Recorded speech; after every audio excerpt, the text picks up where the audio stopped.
The stratosphere still bore the scar of torn clouds left by Cooler's punch. But from that very deep black void, a small speck of light began to descend. It did not fall freely, it descended with purpose. There was no roar of jet engines, no piercing sound of wind shear, and strangely, no brilliant golden or blinding blue aura. Son Goku had returned. He touched down on the ground as lightly as a falling leaf, even though his body weight and the surrounding air pressure were enough to crush boulders. His feet met the earth without raising a single grain of dust. His hair remained its original jet black, not standing on end, but flowing gently with the desert breeze. But his eyes, those eyes had changed. The usual warm black was gone, replaced by a shimmering silver, deep and silent as if containing a tranquil galaxy. True Ultra Instinct. Goku's presence at this moment created a stark, artistic contrast to Cooler's monstrous form. On one side stood Cooler, a 3-meter tall titan, spiked, towering like a mountain of flesh and steel, radiating pitch-black malice and overwhelming brutality. On the other side stood Goku small, calm, standing with arms hanging loosely, surrounded by a faint, heat-like shimmer, as still as an autumn lake without a ripple. Cooler narrowed his crimson eyes, irritated by this strange transformation. He sensed no killing intent, nor any anger, only emptiness. First gold hair, then blue hair, and now back to black. Cooler scoffed, his voice booming through his bone mask. What kind of circus trick is this, Saiyan? Or have you accepted death and given up? Goku did not answer. He simply tilted his head up slightly, his silver eyes piercing through Cooler's thick armor. Come, Goku said, his voice soft yet resonating like a temple bell in the mountains. That calmness provoked Cooler's pride. Cooler charged. His massive mass moved at supersonic speed, creating consecutive sonic booms. His spike-armored fist swung, aimed straight at Goku's head with enough force to level a mountain range. But the fist hit nothing but empty air. In a millisecond, Goku had tilted his body to the left. The movement was so minimal it seemed as if he hadn't moved at all. Rather, space had slid past him. Cooler threw a left hook. Goku took a half step back.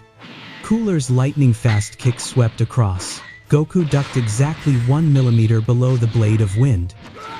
This was no longer a contest of raw power. This was the pinnacle of martial arts. Gone were the wasteful energy explosions. The battle had become a display of absolute speed and precision. Cooler roared madly, unleashing hundreds of punches in a second. Whoosh, whoosh, whoosh. The wind screamed, and the ground around them was pulverized by the pressure of the punches. But Goku drifted through the rain of blows like a ghost. He didn't think, he didn't calculate. His body reacted before his brain could even perceive. Suddenly, Cooler launched a powerful front kick at Goku's chest. Instead of dodging, Goku stood his ground. He raised a finger, just one index finger. Clang. Cooler's diamond-armored toe was stopped dead by the tip of Goku's finger. The impact force dispersed outward, blowing away rocks for a mile radius. But Goku stood firm as an ancient pine. Cooler's eyes went wide in shock. In that split second of the enemy's distraction, Goku countered. He twisted his wrist, delivering a 1-inch punch to Cooler's solar plexus. Thud. The impact force bypassed the thick armor, striking directly into the internal organs. Cooler coughed up a mouthful of purple saliva, his eyes bulging in pain. His gargantuan frame was knocked back dozens of meters, leaving 2 deep trenches in the ground. Cooler clutched his stomach, gasping for air. His initial arrogance was replaced by confusion and extreme rage. He realized a bitter truth: he couldn't touch this monkey. No matter how great his power, it was useless if it couldn't connect you. "You dare mock me," Cooler hissed, his eyes darting around the battlefield. He saw Gohan lying collapsed by a rock, blood soaking his shoulder. He saw Piccolo trying to force himself up not far away. A cruel smile returned to his monstrous face. "You are strong, but the weakness of the Saiyan race. Is this garbage sentimental emotion?" Cooler raised both hands to the sky, 10 fingertips glowing. He didn't aim at Goku. Zip, zip, zip. A barrage of violet-black death beams rained down like a storm, aimed directly at Gohan, Piccolo, Krillin, and Android 18. Goku's eyes widened. The Ultra Instinct state required a mind of total tranquility, detached from emotion. But seeing his son and friends in danger, the heart of the father and friend within Goku wavered. The silence was broken. No, Goku screamed, vanishing from his spot and appearing instantly in front of Gohan. He spread his arms wide, using his body as a shield. He swatted away the lethal energy beams, enduring the searing heat tearing at his flesh to protect his comrades. In that very moment, Goku exposed an opening. "I got you," Cooler roared triumphantly. Cooler's body suddenly shifted. His white and purple armor lost its organic look, transitioning into a state of total metallization. His skin gleamed like chrome, reflecting the harsh sunlight. His muscles became harder than tungsten steel. Metallic overdrive, a technique he had assimilated from the Big Gide Star technology, fused into his biological body. Like a living steel cannonball, Cooler charged, slamming his shoulder into Goku just as Goku finished parrying the last beam and hadn't yet returned to a defensive stance. Crunch. The sound of shattering bones rang out clearly, making everyone shudder. Cooler's shoulder bash, with weight and speed amplified by the metallic armor, crushed Goku's ribcage. Goku spat fresh blood, his eyes rolling back from the excruciating pain. The Ultra Instinct state vanished instantly. His black hair fell limp, and his silver eyes lost their divine light. Not letting Goku fall, Cooler grabbed Goku's ankle with a cold metallic hand, faster than thought. Ultra Instinct. Useless, he slammed Goku into the hard rock. Bam! He lifted him and slammed him to the other side. Bam! Goku was thrashed around like a ragged doll in the hands of a brutal giant. Saiyan blood stained the ground and Cooler's gleaming armor red against absolute power and ruthlessness. All techniques are garbage, Cooler spun, hurling Goku with full force toward his spaceship. Goku's body flew like a bullet, crashing into the super durable metal hull, creating a deep dent before falling to the ground. Motionless, the battlefield fell into silence.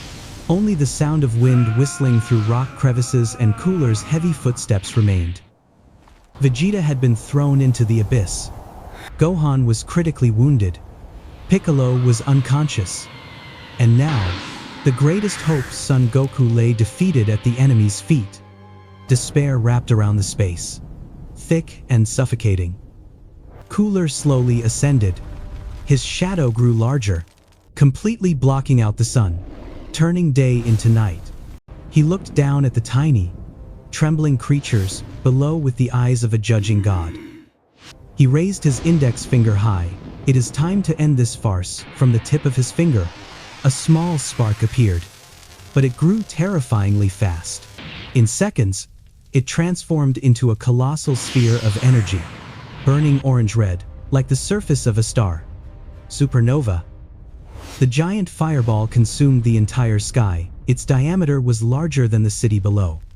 The heat radiating from it caused the ocean on the distant coast to boil, steaming white. Trees spontaneously combusted into ash. The oxygen in the air was burned away, making breathing torture. The camera zoomed in on the faces of the survivors. Krillin, face smeared with dirt, hugged Android 18 tightly, shielding his wife, even though he knew it was futile. 18 buried her face in Krillin's chest, her blue eyes closed, awaiting death. Piccolo pushed against the ground, trying to stand, but his trembling legs wouldn't obey. He looked up at the fireball, grinding his teeth in helplessness. Gohan lay facing the sky, tears streaming from the corners of his eyes, mixing with blood. He saw death approaching, slow and certain. Memories of his own weakness flooded back. The mental pain was far greater than the physical pain, Dad. I'm sorry. Cooler looked down, savoring the fear of the ants. He wasn't smiling anymore, his face was cold and emotionless. Frieza wanted to rule the universe to be worshipped. How childish. I am different. His voice thundered. I only want silence. An orderly universe is a universe without the noise of the weak. Goodbye. Earth, he swung his hand down. The massive supernova began to fall. It didn't fall fast, it descended slowly like the sky collapsing, creating a horrific psychological pressure. The shadow of the sphere swallowed the last light of hope. The ground began to crack, lava erupting from the earth due to the pressure. Goku, lying in the rubble beneath the spaceship, twitched a finger. He wanted to stand, but his body was shattered. His consciousness faded. Everything seemed to have ended. But the destiny of a Saiyan never accepts such an easy end. Just as the fireball was about to touch the lower atmosphere, a strange sound rang out. Not from the sky, but from the deep abyss where Vegeta had fallen earlier. Grrr. A low growl, shaking the earth's crust. It sounded like the roar of an ancient dragon awakening from a 1,000-year slumber. Cooler frowned, looking toward the abyss. What? Boom! A pillar of green ki exploded from the depths, shooting straight into the high sky, piercing through the dark clouds and outshining the orange glow of the supernova. This aura was wild, chaotic, and contained a terrifying primal power, completely different from Goku's divine ki or Vegeta's destruction ki. From within that emerald column, a silhouette shot up at light speed. The figure skimmed the ground, creating a tornado that blew away all obstacles. Muscles bulged so massively they tore through the upper armor. Hair stood on end, wild and untamed.